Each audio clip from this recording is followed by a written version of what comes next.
جب تک ہم یہ احساس پیدا نہیں کرتے ہمارا اخلاق درست ہو سکتا. اپنے اندر بالخصوص اور تھوڑی دیر کا غصہ ہوگا آپ کا، پچھتاوا چھوڑ جائے گا. اس غصے کو چھوڑ ہی دیں تھوڑی دیر کے لیے، 2 منٹ کے لیے چھوڑ دیں. کوئی سخت بات ہی کرے گا نا، برداشت کریں. حضرت عمر بن عبدالعزیز گزر رہے تھے، رات کا وقت تھا، لکڑی کے جوتے پہنے ہوئے تھے، کھڑاؤں جن کو کہتے ہیں. ایک بزرگ فٹ پاتھ پہ سوئے ہوئے تھے. جناب عمر بن عبدالعزیز کا پیر آ گیا، بابا جی کے پیر. کیا کہتے ہیں اس طرح کا معاملہ ہو تو لوگ؟ اندھے ہو. یہی کہتے ہیں نا، ٹکر ہو جائے اچانک تو کہتے ہیں اندھے ہو. اس بندے نے بھی کہا فوراً اٹھتے ہی، اندھے ہیں آپ، میرا پیر دبا دیا ہے. بڑا سخت موقع ہے. بادشاہ وقت، امیر المومنین اور امت کے صالحین کے امام حضرت عمر بن عبدالعزیز اندھے ہیں. تو یہی موقع ہے، یہاں تو آپ اینٹ کا جواب پتھر سے دے لیں، یہاں پھر آپ ذرا چپ کر جائیں اور اس کوڑے گھونٹ کو 1 منٹ کے لیے پی کے دیکھیں، پھر اس کی شفا کتنی ہے. حضرت عمر بن عبدالعزیز ہنس پڑے، فرمانے لگے نہیں بزرگوں، اندھا نہیں ہوں، مجھے نظر آتا ہے. وہ جو 7 سپاہی تھے نا، یہ کیتلی چائے سے زیادہ گرم ہوتی ہے ہمیشہ. انہوں نے تلواریں نکال لی. آپ نے فرمایا تمہیں کیا ہوا؟ حضور اس بے ادب نے آپ کو اندھا کہا ہے. فرمانے لگے نہیں کہا. کہا جناب کہا ہے؟ فرمایا نہیں کہا. میں کہا ہے جناب نہیں کہا. تو آپ فرمانے لگے بابا جی آپ سے بات کر رہے تھے مجھ سے کر رہے تھے؟ کہا جی آپ سے ہی بات کر رہے تھے. تو فرمانے لگے انہوں نے مجھے اندھا نہیں کہا، انہوں نے تو ایک سوال پوچھا ہے. آہا، جتن جتن ہر کوئی کھیڈے تو ہارن کھیڈ فقیرا. اوے جتن دا مل کوڈی پیندائی، ہارن دا مل ہیرا. انہوں نے کہا بابا جی نے سوال پوچھا، انہوں نے پوچھا ہے اندھے تو نہیں؟ تو میں نے جواب دے دیا نہیں مجھے نظر آتا ہے. اس میں جھگڑے والی کون سی بات ہے؟ اتنا سا ہی تو مسئلہ ہے. اگر اس کا غصہ بنا لیا جاتا اور سخت رد عمل دیا جاتا تو عمر بھر پچھتاوا رہتا. والد صاحب کے سامنے تو میرے خیال ہے کر ہی لیں گے، ایسا آپ کر لیں گے نا. اگر وہ غصہ کریں تو کہیں گے نا ابا جی جیسے آپ کہتے ہیں ہو جائے گا، مشکل تو نہیں. اماں جی کے سامنے تو کر لیں گے نا. اے جنہ دی مووی بن رہی صرف یہ نہیں ہاں نہ کر رہے، گل پکی نہ ہو جائے، باقی بول رہے ہیں ماشاءاللہ سے. والد صاحب کا غصہ برداشت کر لیں گے انشاءاللہ، بزرگوں کا برداشت کر لیں گے. سید صاحب ہے، عالم ہے، کوئی بزرگ ہیں، اگر کبھی کسی وقت سمجھانے کے لیے کو تنبیہ کر دیں تو قبول کر لیں گے انشاءاللہ. نوجوانوں سے کہتا ہوں اگر جوانی اللہ نے عطا کیا تو پھر حوصلہ بھی ہونا چاہیے. اللہ تعالیٰ نے اس آیہ مقدسہ کے اندر ارشاد فرمایا کہ وَإِنَّكَ لَعَلَىٰ خُلُقٍ عَظِيمٍ. اے محبوب علیہ السلام بے شک ہم نے آپ کو عظیم اخلاق عطا فرمائے. آپ عظیم اخلاق پر ہیں، آپ خلق عظیم کے مالک ہیں. انسانی زندگی کے اندر کچھ چیزوں کی اور کچھ رویوں کی بڑی زیادہ ضرورت ہوتی ہے. یہ جو انسان کے اخلاقی رویے ہوتے ہیں نا، یہ بھی بڑی اہم ضرورت ہوتے ہیں انسانی زندگی کو گزارنے کے لیے. اگر رویوں میں اخلاق نہ ہو، لہجوں میں خوبصورتی نہ ہو تو انسان کے لیے وقت گزارنا نہایت مشکل ہو جاتا ہے.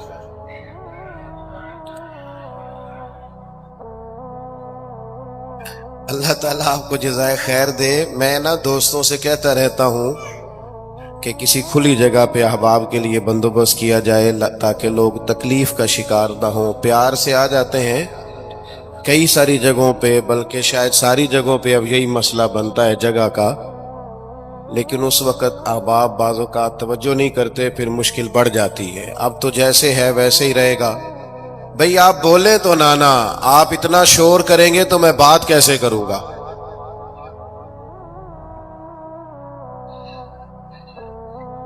اللہ آپ کو سلامت رکھے. دعائے خیر کر دیں جی، دعا کر دیں. آپ چپ نہیں کر رہے تو میرا خیال ہے یہیں ختم کر دیں اجتماع کو، چونکہ میں تو آپ سب سے گناہگار ہوں جتنے آپ بیٹھے ہیں، پر مسجد کا ادب بہت زیادہ ہے. یہ اللہ کا گھر ہے. بیٹا آپ بیٹھ سکتے ہیں، ویسے مشکل نہیں کوئی بھی، لیکن اللہ جانے آپ کیوں نہیں بات سمجھنے کو تیار ہو رہے کہ آپ کے جو پیچھے لوگ ہیں وہ تکلیف میں. اور یہ تقریر بڑی مختصر سی ہونی ہے، آپ کو زیادہ تھکنا نہیں پڑے گا انشاءاللہ. چند ایک باتیں ہیں. مجھے تو بزرگ بٹھا رہے تھے، لیکن میرا اصرار یہ ہوتا ہے کہ ایک بندہ بھی ہمارا انتظار نہ کریں، جو آئے ہیں وہ بات سنیں جلدی سے، اور لوگ اپنے اپنے معاملات میں بعد میں مصروف ہو جائیں. چلیں جی ماشاءاللہ، اللہ تعالیٰ نے خیر کیا ہے، کچھ بہتری. اب ایک دفعہ بلند آواز سے درود شریف پڑھیں. الصلاۃ والسلام علیک یا رسول اللہ وعلی آلک واصحابک یا حبیب اللہ. الصلاۃ والسلام علیک یا نبی اللہ وعلی آلک واصحابک یا نور.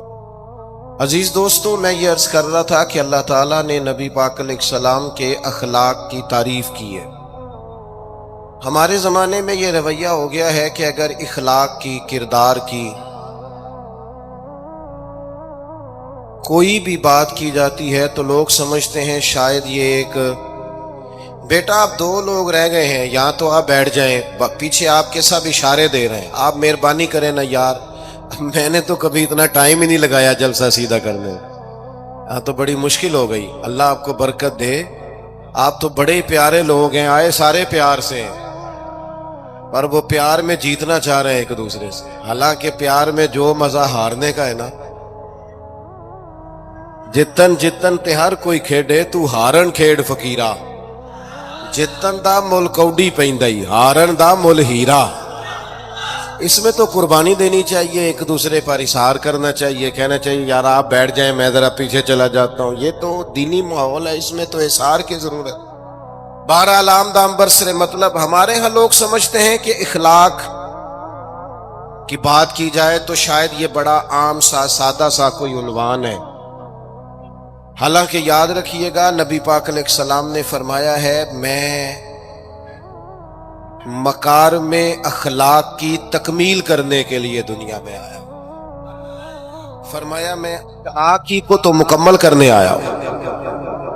اور نبی پاک علیہ السلام نے اخلاقی رویوں پر بہت زیادہ زور دیا ہے. حضور علیہ السلام فرماتے ہیں کہ قیامت کے دن میرے سب سے زیادہ قریب وہ شخص ہوگا جس کا اخلاق زیادہ اچھا ہوگا. ہمارے ہاں لوگوں نے اخلاق کا معنی بھی اپنی مرضی کا کیا ہوا ہے. بعض لوگوں کا خیال ہے کہ صرف میٹھا بولنا ہی اخلاق ہے. حالانکہ میٹھا بولنا بھی اخلاق ہے، لیکن صرف میٹھا ہی بولنا اخلاق نہیں. میٹھا تو لوگ اپنے مطلب کے لیے بھی بولتے ہیں. میٹھا تو اس لیے بھی بولتے ہیں کہ مجھے اب کام پڑ گیا ہے، اور بعض لوگوں کی ٹریننگ ہوتی ہے اس لیے وہ میٹھا بولتے ہیں. آپ کسی بہت بڑے شاپنگ مال پہ چلے جائیں تو وہاں جو سیلز مین ہوتے ہیں ان کی ٹریننگ ہوتی ہے کہ انہوں نے بولنا ہی میٹھا ہے. گاہک جتنی مرضی تلخی کرے وہ تلخ نہیں ہوتے، میٹھا بولتے ہیں. بعض لوگوں کی ٹریننگ ہوتی ہے امیر سے میٹھا بولتے ہیں، غریب سے میٹھا. تو یہ اخلاق نہیں، یہ تو انہوں نے کچھ دیر کے اپنے آپ کو سمجھایا ہے، قائل کیا. یاد رکھیے گا صرف میٹھا بولنا اخلاق نہیں بلکہ سچ بولنا اخلاق ہے. صبر، تحمل، بردباری، وفاداری اور بلند ترین اخلاق کا مالک وہ بندہ ہوتا ہے جو خوددار ہوتا ہے، کسی دنیا دار کے سامنے ہاتھ نہیں پھیلاتا. اللہ تعالیٰ نے جو اسے دیا ہوتا ہے اس پر راضی رہتا ہے. اس کے مزاج میں اس کی کو ذرا کم کر دیں جی، اس کے مزاج میں لالچ نہیں ہوتا، ہرس، ہوس، طمع، مفاد پرستی، یہ چیزیں جس آدمی کے مزاج میں نہیں ہوتی وہ شخص با اخلاق ہوتا ہے. اور بندے میں مروت ہو، وفاداری ہو، خلوص ہو، للہیت ہو تو بندہ با اخلاق ہے. میرے دوستو، جس طرح ہم اپنا مکان محنت کر کے تعمیر کرتے ہیں اور تھوڑا سا بھی درزی اگر کپڑے میں فرق پیدا کر دیتا ہے تو ہمارے لیے مشکل ہوتا ہے پہننا. ہم محنت کر کے تعمیر کرتے ہیں لباس کی. ہم اپنے لیے تعمیر کرتے ہیں چیزوں کو کہ بالکل ٹھیک اور پرفیکٹ چیزیں ہونی چاہیے. اسی طرح ہمیں اپنے کردار کو بھی تعمیر کرنا پڑتا ہے. اس پر ہمیں محنت کرنی پڑتی ہے. جس چیز پر بھی محنت کی جاتی ہے وہ قیمتی ہو جاتی ہے. جب ہم تھوڑی محنت اپنے اخلاق پر بھی کریں گے نا، اپنے رویوں پر بھی کریں گے، تو اس میں بھی بہتری آ جائے. اصل مسئلہ یہ ہوا ہے امت کے ساتھ کہ ہم نے یہ سمجھنا شروع کر دیا ہے آج کے دور میں کہ شاید لوگ صرف تقریر ہی سنیں گے، شاید لوگ صرف تصویر ہی دیکھیں گے، شاید لوگ صرف ہمارا آنا جانا، دبدبا، استقبال، پروٹوکول دیکھیں گے. حالانکہ یاد رکھنا، سب سے زیادہ جو چیز تبلیغ کرتی ہے وہ انسان کا کردار ہوتا ہے، وہ اس کا اخلاق ہوتا ہے. بہت سارے بزرگ تو ایسے جو تقریریں کرتے ہی نہیں تھے. اعلیٰ حضرت بریلوی رحمت اللہ علیہ تو کبھی کبھار کوئی گفتگو کرتے تھے، تقریر ہوتی نہیں تھی، لیکن ان کے کردار کی خوشبو ایسی تھی جو پاس بیٹھتا تھا درد والا ہو جاتا تھا، جو قریب رہتا تھا اس میں خلوص آ جاتا تھا. آپ جو اٹھتے بیٹھتے چلتے پھرتے کہتے ہیں اسی سے پتہ چل جاتا ہے کردار کس طرح کا ہے. اس کے لیے آپ کو، اور ویسے بھی امام راضی رحمت اللہ علیہ سے کسی نے کہا تھا با اخلاق کون ہوتا ہے؟ فرمایا جسے نیکیاں کرنے میں تکلف نہ کرنا پڑے. نیکی بڑی آسانی سے اس سے سرزد ہو جائے، وہ بندہ اخلاق والا ہوتا ہے. آسانی سے نیکی کر لے، مشکل درپیش نہ ہو، بندہ با اخلاق ہوتا ہے. جب جب ہمارا اخلاق اور کردار اور لب و لہجہ اور اٹھنا بیٹھنا، آپ بڑی تعریفیں کریں گھر جا کے کہ میرے استاد بڑے قابل ہیں، آپ کہیں میں بہت عالی شان پیر صاحب کا مرید ہوں، کیا بات، لیکن خدا نہ کرے بیوی کو گالی دیں تو وہ اسی وقت کہہ دے گی یہ سکھایا تجھے تیرے پیر صاحب نے، یہ استاد صاحب سے سبق پڑھ کے آیا، یہ اس تنظیم کا آدمی ہے. تو وہ کبھی قبول نہیں کرے گی آپ کے استاد کو، آپ کے پیر صاحب کو، آپ کی تنظیم کو، کہے گی پتہ ہے مجھے کس پانی میں یہ سکھاتے ہیں تمہیں. جب تک اخلاقی رویہ بدل نہیں جاتا، آپ کہیں میں بڑی محافل کراتا ہوں، میں بہت بڑا آدمی ہوں اور میں بڑے دینی کام کرتا ہوں اور میں اپنے اوپر لیبل رکھتا ہوں، لیکن آپ کا دوستوں کے ساتھ اٹھنے بیٹھنے میں حلال حرام کی تمیز میں ہی کوئی خیال نہ ہو تو کوئی نہیں مانے گا آپ کی بات. ہمارے ہاں سنت شریعت کا بھی ہم نے اپنی مرضی کا نام رکھ لیا نا. میں نے الحمدللہ زندگی میں داڑھی نہیں کٹوائی، مجھے کبھی خط بھی نہیں کرانا پڑا، شروع سے رکھی ہے. اور امامہ تو اب ایسے محسوس ہوتا ہے طبیعت کا حصہ بن گیا ہے. یہ عظیم سنتیں ہیں رسول پاک کی.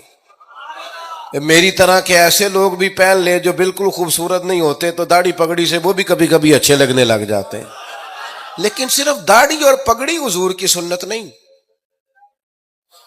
یہ بھی آپ نے سچ غور کرنا ہے اس پر بھی. صرف دین کا لباس پہننا ہی حضور کا طریقہ نہیں. اخلاق اور کردار کو سمجھیں. حضور کی جو سنت سب سے پہلے لوگوں میں معروف ہوئی تھی، جس سے تعارف ہوا تھا، وہ تو صادق اور امین ہونا ہے. او بھائی سچ بولنا بھی تو حضور کی سنت ہے نا، دیانت دار رہنا بھی تو نبی پاک کا طریقہ ہے نا. آپ صرف ایک مخصوص لباس پہن لیں فقط اور باقی چیزوں سے آپ آزاد ہو جائیں گے. ہو سکتا، میں اکثر کہتا ہوں کہ مسواک لے کر دانت صاف کرنا بھی حضور کی سنت ہے اور دل صاف رکھنا بھی حضور کی سنت ہے. صرف مسواک والی سنت پہ غور ہے. ترمذی میں حدیث ہے، حضور علیہ السلام نے فرمایا اے انس ہے میرے بیٹے، تم سے ہو سکے تو صبح اس حال میں کرنا کہ تمہارے دل میں کسی کا بغض نہ ہو. اور حضور فرمانے لگے یہ میری سنت ہے. صبح اٹھتے ہی پہلے دل کو ٹٹولنا، اس میں کسی کے لیے عداوت نہ. اخلاقی رویوں پر توجہ دینے کی ضرورت. ہم میں سے نا بہت سارے لوگوں کی شان ہوتی ہے، پیر صاحب کی، علامہ صاحب کی، استاد ہوں، میں ٹیچر ہوں، میں پڑھا لکھا ہوں، میں مالدار ہوں، میں گھر کا بڑا ہوں. ہم خود بخود اپنی کوئی نہ کوئی شان بنا لیتے ہیں. کوئی آپ کی کسی نسبت سے عزت کرے تو اچھی بات، ہم خود بخود اپنی کوئی شان بنا لیتے ہیں، پھر ہم عزت کا مطالبہ کرتے ہیں. نتیجہ کیا نکلتا ہے؟ نتیجہ یہ نکلتا ہے جہاں ہمیں احترام کرنا چاہیے وہاں بھی ہم احترام کر نہیں پاتے. اور میرے دوستو یاد رکھو، سیدہ عائشہ صدیقہ رضی اللہ تعالیٰ عنہ فرماتی ہیں نبی پاک علیہ السلام جتنی دیر گھر رہتے تھے نا، گھر کا کوئی نہ کوئی کام ہی کرتے رہتے تھے. کوئی حرج والی بات ہے اگر آپ ہر مطلب گھر میں جا کے بیٹھ کے اتنا لمبا سفر طے کر کے آئے لیکن اندر جا کے بیٹھتے ہی کہا پانی کا گلاس لاؤ؟ بھئی آپ بھی تو لے سکتے ہیں، کوئی حرج والی بات ہے؟ یہ باتیں کرنے کرانے کی ہیں کہ خود سے کام کر لینا سنت ہے؟ آپ نے 2 منٹ لگائے ہیں اور آپ نے کسی پر روب ڈال کے آپ فارغ ہو گئے. اخلاقی رویوں میں سب سے زیادہ ضروری تو دوسرے کا احساس کرنا ہوتا ہے. اخلاقی رویوں میں سب سے زیادہ حاجت تو دوسرے کی تکلیف اور شدت کا احساس کرنے کی ہوتی. میرے اسا فرمایا کرتے تھے 10 منٹ کیوں انتظار کراتے ہو لوگوں کو؟ تم نے ممبر پہ کہا تھا میں 2:15 بجے جماعت کراؤں گا، 2:16 کیسے ہوئے؟ تمہیں اس کا پاس ہونا چاہیے تھا، تمہیں خیال ہونا چاہیے تھا کسی شخص کو کسی وجہ سے کوئی تکلیف، کوئی کسی اذیت کا شکار کیوں ہو، کوئی پریشان. میں اب تو الحمدللہ آپ اتنی بڑی تعداد میں آ گئے کہ جگہ آپ کے لیے مشکل ہو گئی، ورنہ شروع میں جب میں محافل کا ٹائم دیتا تھا تو میں وقت پہ چلا جاتا تھا. اگر کسی سے کہا ہے نا کہ 6 بجے آئیں گے تو 6 بجے چلے گئے. وہ کئی والی گھر والے پوچھتے سن تسی آ بھی گئے ہو؟ تو میں کہندا سانو تسی ویلے سمجھ لو. ہمارا مزاج نہیں ہے نا جی. بلکہ ایک تقریب میں مجھے دعوت دی گئی تو اس پہ لکھا تھا 6 بجے، تو میں وہاں پہنچا تو میزبان بھی نہیں آئے تھے. مجھے بتائیں شادی کا کارڈ سارا خاندان بیٹھ کے لکھتا ہے نا، روانگی برات 1 بجے، 1 بجے جاتی ہے برات، مشترکہ جھوٹ بولا سارے خاندان نے. یہ رونے کی بات ہے، ہنسنے کی تھوڑی ہے. مسلمان اور جھوٹ بولے، مشترکہ طور پہ کہا یہ جھوٹ ہے. محفل ہوگی بعد از نماز عشاء، تو ختم کب ہوگی یہ بھی تو بتائیں. آپ نے قوم کو تو ایک شخص کا بتایا تھا کہ فلاں صاحب خطاب کریں گے، یہ مقامی قومی عالمی شہرت یافتہ، یہ کہاں سے آ گئے؟ کیوں تکلیف دی گئی؟ بلکہ ہم نے تو منصوبہ بندی کی ہے کہ لوگ ہمارے جلسوں میں نہ آئے. ستائے اتنا ہے، ایک جگہ پہ میں حاضر تھا تو 1:30 بجے مجھے مائک دے رہے تھے. اب تو میں جاتا نہیں ہوں، رات کو چھوڑ دیا ہے. 1 بجے رات کو مائک دے رہے ہیں تو نقیب بیچارہ رٹی رٹائی بات کر رہا ہے، کہتا ہے بلا تاخیر. میں نے کہا ابھی بھی بلا تاخیر ہے، کر لو تھوڑی تاخیر. خدا کے بندو ختم کرو، آدھے گھنٹے میں مسئلے کی سمجھ آ جاتی ہے، ایک پیغام دو، بات ختم ہو گئی. اتنا الجھاؤ اور اتنا بات کو کھینچنے کا معنی کیا؟ اپنے رویوں کے اندر. میں چلا گیا 6 بجے تو میزبان صاحب بھی نہیں آئے تھے، تو وہ تقریب کب شروع ہوئی؟ 9 بجے. تو میں نے ان سے کہا غور سے دیکھ لو کہیں میں تو نہیں الٹا پڑتا رہا، 9 اور میں 6 سمجھتا رہا ہوں. یہ چھوڑے ان چیزوں کو. اپنی زندگی میں آپ نظم پیدا نہیں کریں گے تو کوئی کام کیسے کریں گے؟ حضرت حکیم الامت مفتی احمد یار خان صاحب نعیمی رحمت اللہ علیہ، مفتی صاحب رحمت اللہ علیہ جب جمعے والے دن الحمدللہ کہتے تھے نا تو پورا 1 بجا ہوتا تھا. لوگ گھڑی کو کہتے تھے تو غلط ہو سکتی ہے، پر مفتی صاحب پورے ٹائم پہ الحمدللہ کہتے ہیں.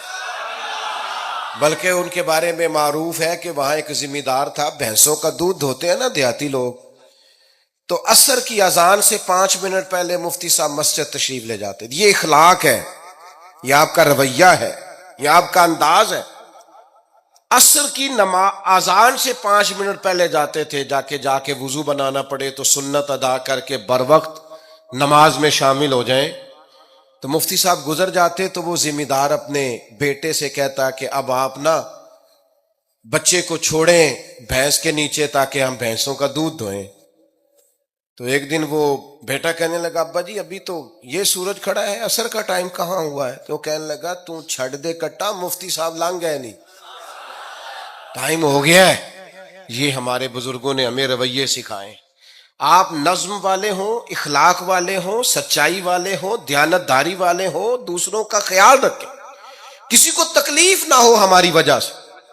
پتہ ہے رسول پاک صلی اللہ علیہ وسلم کی بارگاہ میں آ کے عرض کیا گیا، یا رسول اللہ یہ ہمارے امام صاحب بہت لمبی نماز پڑھاتے ہیں، صحیح حدیث میں موجود ہے، نماز ہی پڑھاتے تھے نا، قرآن ہی پڑھتے ہوں گے نا، کتنا اعزاز والا کام ہے، یا رسول اللہ یہ بہت لمبی نماز پڑھاتے ہیں۔ اللہ کے محبوب علیہ السلام نے بلا لیا، اور لفظ پتہ کیا ہے؟ حضور فرمانے لگے میں لوگوں کو دین کے قریب کرتا ہوں، آپ دور کرتے ہیں۔ فرمایا جب بھی نماز پڑھائیں معتدل پڑھائیں، اور خود حضور کا عمل کیا ہے؟ حضور فرماتے ہیں جب میں نماز میں کھڑا ہوتا ہوں تو میرا دل کرتا ہے میں لمبی نماز پڑھاؤں۔ ہمارا جب کسی شے کو دل کرے تو ہم چھوڑتے ہیں، میرا دل کرتا ہے میں لمبی نماز پڑھاؤں، لیکن حضور فرماتے ہیں پھر پیچھے سے کسی بچے کے رونے کی آواز آتی ہے، میں سوچتا ہوں اس کی ماں پریشان ہوگی، میں نماز مختصر کر دیتا۔ اور میرے بھائیوں نماز میں بھی لوگوں کا احساس، ہماری طبیعت ہی نہیں رہی۔ کوئی آدمی ہارن دے رہا ہے پیچھے سے، اور سامنے گاڑی میں دو بندے کھڑے، گاڑی مین روڈ پہ کھڑے کر کے باتیں کر رہے ہیں، اور وہ ہارن بجا رہا ہے تو کہتے ہو ٹھہر جا، آگ بجھانی ہے جا کے۔ ایک تو آپ نے اتنا ظلم کیا کہ آپ نے روڈ بند کیا، اور دوسرا اخلاقی رویہ یہ ہے، اور میرے بھائی یہ بھی بد اخلاقی ہے کہ آپ اپنا موٹر سائیکل مین روڈ پہ کھڑے کر کے دکان پہ چلے جائیں، لوگوں کو تکلیف میں ڈالیں گے۔ اسلام اس کی اجازت نہیں دیتا۔ رستوں کے نشان مٹانے والے کو نبی پاک نے تنبیہ فرمائی، کسی کو تکلیف ہو، اذیت ہو، اور بعض لوگ سمجھتے ہیں کہ میں نے پریشر میں رکھی ہوئی ہے دنیا، ڈرتے ہیں لوگ مجھ سے۔ جو ڈر کے عزت کرتا ہے وہ خوف کھاتا ہے، اور جو محبت سے تجھے سلوٹ کرتا ہے وہ تیرا احترام کرتا ہے۔ بعض لوگ کسی کے شر سے بچنے کے لیے بھی اسے سلام کرتے ہیں، وہ عزت نہیں ہوتی، وہ عزت نہیں ہوتی کہ یہ تو رٹا ڈال دے گا۔ اپنے اخلاقی رویے ہمیں اللہ کے محبوب سے سیکھنے، حضور سے خیرات لینی ہے، اخلاق اسما۔ ہم نے اپنے آپ کو سمجھنا ہے، ہم نے اپنے مزاجوں میں تبدیلی پیدا کرنی ہے، بالخصوص بزرگوں کے معاملے میں، بڑوں کے معاملے میں۔ جیسے جیسے انسان ضعیف ہوتا جاتا ہے نا، حساس ہوتا جاتا ہے، اسے باتیں تکلیف دینے لگتی ہیں۔ وہ ایک بوڑھی اماں ایک دفعہ مجھے کہنے لگی کہ آپ میرے بچوں سے کہہ دیں خرچہ پامیں تھوڑا دین کرن، میرے نال بولن صحیح کرن۔ وہ جب اپنی بیویوں کے سامنے میرے ساتھ تھوڑا والیوم اونچا کر کے بات کرتے ہیں آواز کا تو مجھے تکلیف ہوتی ہے۔ اپنا رویہ، لہجہ، اس پر غور ہو، جوانی میں ہی تو برداشت کرنا ہوتا ہے۔ اپنے مزاج کو کبھی بکھرنے اور ٹوٹنے نہ دیں، اور سب سے زیادہ بندے کا پتہ ہی تب چلتا ہے جب کوئی اسے پورا غصہ دلائے، جو پھر کنٹرول کرے، وہی تو کمال آدمی ہوتا ہے۔ آ کے کہا گیا تھا نا نبی پاک علیہ السلام کو کہ یا رسول اللہ وہ معاذ اللہ ان لفظوں کے ساتھ تانا و تشنیع کرتے ہیں، نقل کفر نہ باشد۔ تو حضور فرمانے لگے وہ پتہ نہیں کس کی باتیں کرتے ہیں، مجھے تو اللہ نے محمد بنا کے بھیجا، میں تو محمد ہوں، اور محمد ہوتا ہی وہ ہے جس کی تعریفیں ہوں۔ وہ پتہ نہیں کس کی باتیں کر رہے ہیں، چھوڑو، وہ پتہ نہیں اس کی بات کر رہے ہوں گے جس کا وہ معاذ اللہ نام بگاڑتے ہیں۔ میرے عزیز تھوڑا سا برداشت، اور آپ جملوں سے غور کریں، کسی کے لہجے سے غور کریں کہ وہ بندہ کہیں تکلیف میں تو نہیں، آزمائش میں تو نہیں۔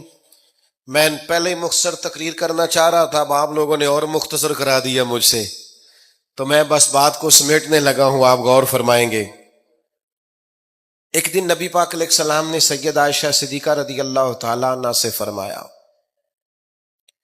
حضور فرمانے لگے عائشہ جب آپ مجھ سے خوش ہوتی ہیں تب بھی مجھے پتہ چل جاتا ہے، اور جب آپ کے دل میں کوئی بات ہوتی ہے تب بھی پتہ چل جاتا ہے۔ تو سیدہ پاک عرض کرنے لگی حضور مجھے میری ماں روئے، میں اور آپ سے ناراض؟ تو کریم فرمانے لگے بتاؤں پھر؟ یا رسول اللہ فرمائیے۔ حضور فرمانے لگے عائشہ آپ کبھی کبھی قسم اٹھاتی ہیں؟ یا رسول اللہ اٹھاتی ہوں. فرمایا جب آپ خوش ہوتی ہیں تو کہتی ہیں مجھے رب محمد کی قسم، اور جب دل میں کوئی بات ہوتی ہے پھر کہتی ہو جناب ابراہیم خلیل کے رب کی قسم. پھر حضرت ابراہیم کی نسبت سے قسم اٹھاتی ہو. تو جناب عائشہ کہتی ہیں حضور کی بات سن کے جو میرا حال تھا میں بتا نہیں سکتی. یا رسول اللہ آپ اتنا خیال کرتے ہیں؟ یہاں تک خیال فرماتے ہیں کوئی کیا بول رہا ہے؟ کہتی میں نے فوراً عرض کی کہ یا رسول اللہ مجھے رب محمد کی قسم ہو، میری زبان سے نام ہی جاتا ہے، میرے دل میں آپ ہر وقت موجود رہتے ہیں. دل میں آپ احساس پیدا کریں گے، آپ تھوڑا سا غور کریں، آپ کسی کی تکلیف کے بارے میں حساس ہوں گے.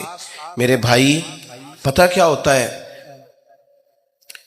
2 منٹ کا غصہ ہوتا ہے ہمارا، اور کئی دفعہ عمر بھر کا پچھتاوا چھوڑ جاتا ہے. ہمیں احساس ہوتا ہے ہم سے غلطی ہو گئی، ہمیں خیال ہوتا ہے کہ یہ لفظ مجھے کہنے نہیں چاہیے تھے، پر ہم سے سرزد ہو جاتے. میں ذاتی طور پہ آپ سے ایک بات عرض کروں، یہ میں ابھی آیا ہوں نا تو دوست پکڑتے ہیں دوڑتے ہیں. خیر اب فرق بھی ہے پکڑنے والے میں، پہلے دعا لینے والے ہوتے تھے، اب سارے فوٹو لینے والے ہوتے ہیں. یہ بھی مسئلہ ہے. اور بعض لوگوں کو فوٹو چاہیے ہوتی ہے، باقی جو ہوتا ہے ہو جائے، اس سے غرض نہیں ہوتی. میں نے بہت ساری جگہوں پہ جانا چھوڑ دیا ہے. اس کی وجہ یہ ہے کہ میری وجہ سے لوگوں کو تکلیف ہوتی ہے. اب میں یہاں موجود ہوں، یہاں سے مجھے آگے بڑھنا ہے. اب جہاں مجھے آگے جانا ہے وہ مجھے اس بات کی اجازت نہیں دے رہی چیز جہاں مجھے پہنچنا ہے کہ میں رکوں اور ایک ایک آدمی سے ملوں.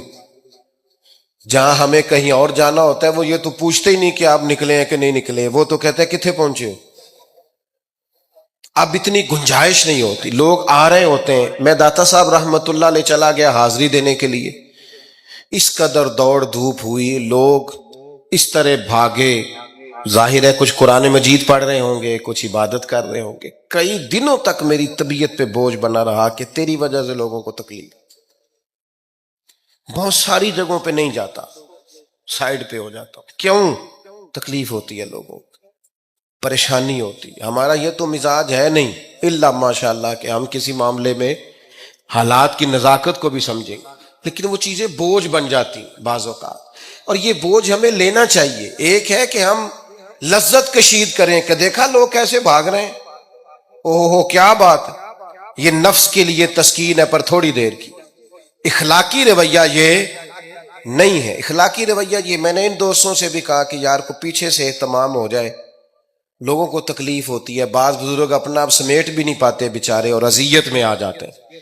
تو میرے عزیز کچھ تھوڑا سا ہمیں اس بات کا بڑے مجموع میں آنے جانے میں بھی خیال رکھنا چاہیے کہ یار آپ گزر جائیں ذرا پیار سے، پہلے میں ہمت ور رکھتا ہوں، میں تھوڑی دیر کے بعد آ جاؤں. لیکن وہ ہمارے ہاں بس میں چڑھنا ہو، کسی اجتماع سے نکلنا ہو، جانے ہمیں کیا ہو جاتا ہے. اور پروٹوکول والوں کو بھی چاہیے کہ تھوڑی دیر کے لیے پروٹوکول چھوڑ دیں، وہ بھی ذرا سادگی سے ہو جائیں، کچھ فرق پڑتا. جب تک ہم یہ احساس پیدا نہیں کرتے ہمارا اخلاق درست ہو سکتا. اپنے اندر بالخصوص اور تھوڑی دیر کا غصہ ہوگا آپ کا، پچھتاوا چھوڑ جائے گا. اس غصے کو چھوڑ ہی دینا تھوڑی دیر کے لیے، 2 منٹ کے لیے چھوڑ دیں. کوئی سخت بات ہی کرے گا نا، برداشت کریں. حضرت عمر بن عبدالعزیز گزر رہے تھے، رات کا وقت تھا، لکڑی کے جوتے پہنے ہوئے تھے، کھڑاؤں جن کو کہتے ہیں. ایک بزرگ فٹ پاتھ پہ سوئے ہوئے تھے، جناب عمر بن عبدالعزیز کا پیر آ گیا، بابا جی کے پیر. کیا کہتے ہیں اس طرح کا معاملہ ہو تو لوگ اندھے ہو، یہی کہتے ہیں نا. ٹکر ہو جائے اچانک تو کہتے ہیں اندھے ہو. اس بندے نے بھی کہا فوراً اٹھتے ہی، اندھے ہیں آپ، میرا پیر دبا دیا. بڑا سخت موقع ہے. بادشاہ وقت، امیر المومنین اور امت کے صالحین کے امام حضرت عمر بن عبدالعزیز اندھے ہیں. تو یہی موقع ہے، یہاں تو آپ اینٹ کا جواب پتھر سے دے لیں، یہاں پھر آپ ذرا چپ کر جائیں اور اس کوڑے گھونٹ کو 1 منٹ کے لیے پی کے دیکھیں، پھر اس کی شفا کتنی ہے. حضرت عمر بن عبدالعزیز ہنس پڑے، فرمانے لگے نہیں بزرگوں، اندھا نہیں ہوں، مجھے نظر آتا ہے۔ وہ جو 7 سپاہی تھے نا، یہ کیتلی چائے سے زیادہ گرم ہوتی ہے ہمیشہ، انہوں نے تلواریں نکال لی۔ آپ نے فرمایا تمہیں کیا ہوا؟ حضور اس بے ادب نے آپ کو اندھا کہا ہے۔ فرمانے لگے نہیں کہا۔ کہا جناب کہا ہے؟ فرمایا نہیں کہا۔ میں کہا ہے جناب، نہیں کہا۔ تو آپ فرمانے لگے بابا جی آپ سے بات کر رہے تھے مجھ سے کر رہے تھے؟ کہا جی آپ سے ہی بات کر رہے تھے۔ تو فرمانے لگے انہوں نے مجھے اندھا نہیں کہا، انہوں نے تو ایک سوال پوچھا ہے۔ ہاں ہاں، جتن جتن ہر کوئی کھیڈے تو ہارن کھیڈ فقیرا، اوے جتن دا مل کوڈی پیندا ہارن دا مل ہیرا۔ انہوں نے کہا بابا جی نے سوال پوچھا، انہوں نے پوچھا ہے اندھے تو نہیں؟ تو میں نے جواب دے دیا نہیں مجھے نظر آتا ہے، اس میں جھگڑے والی کون سی بات ہے؟ اتنا سا ہی تو مسئلہ ہے۔ اگر اس کا غصہ بنا لیا جاتا اور سخت رد عمل دیا جاتا تو عمر بھر پچھتاوا رہتا۔ والد صاحب کے سامنے تو میرے خیال ہے کر ہی لیں گے، ایسا آپ کر لیں گے نا؟ اگر وہ غصہ کریں تو کہیں گے نا ابا جی جیسے آپ کہتے ہیں ہو جائے گا، مشکل تو نہیں۔ اماں جی کے سامنے تو کر لیں گے نا؟ اے جنہ دی مووی بن رہی صرف یہ نہیں ہاں نہ کر رہے، یہ گل پکی نہ ہو جائے، باقی بول رہے ہیں ماشاءاللہ سے۔ والد صاحب کا غصہ برداشت کر لیں گے انشاءاللہ، بزرگوں کا برداشت کر لیں گے۔ سید صاحب ہے، عالم ہے، کوئی بزرگ ہیں، اگر کبھی کسی وقت سمجھانے کے لیے کو تنبیہ کر دیں تو قبول کر لیں گے انشاءاللہ۔ نوجوانوں سے کہتا ہوں اگر جوانی اللہ نے عطا کیا تو پھر حوصلہ بھی ہونا چاہیے۔ اور آخری بات آپ سے یہ ہے، ہر نماز میں ہر موقع پر فلسطین کے لیے دعا کریں اور اپنے اندر ان کی حمایت کا جذبہ بھی پیدا کریں۔ امت ایک جسم کی طرح ہے، اگر آج امت ان کا احساس نہیں کرے گی تو پھر یہ امت واحدہ ہونے کا ثبوت نہیں دے گی۔ اللہ کی بارگاہ میں یہ دعا ہے، اللہ ان مجاہدین کی مدد فرمائے، اسلامی حکمرانوں کو غیرت ایمانی نصیب کرے، اور اللہ تعالیٰ انہیں اخلاص کے ساتھ دین کے لیے اکٹھے ہونے کی توفیق عطا فرمائے۔ محفل آگے چلے گی جی، جاری رہے گی نا؟ ابھی آپ لوگ تشریف رکھیں، مجھے بتا رہے ہیں کہ محفل آپ کی جاری ہے، ابھی پروگرام چلے گا نا، نعت شریف ہوگی، تو پھر آپ خود ہی تو کہہ رہے ہیں چلے گی۔ اللہم صلی علی سیدنا مولانا محمد معدن الجود والکرم وآلہ وبارک وسلم۔ اللہ ہماری حاضری قبول فرما، جن دوستوں نے یہ بندوبست کیا ہے انہیں بہترین صلہ عطا فرما۔ اللہ تعالیٰ امت کی خیر فرما، پاکستان پر فضل فرما۔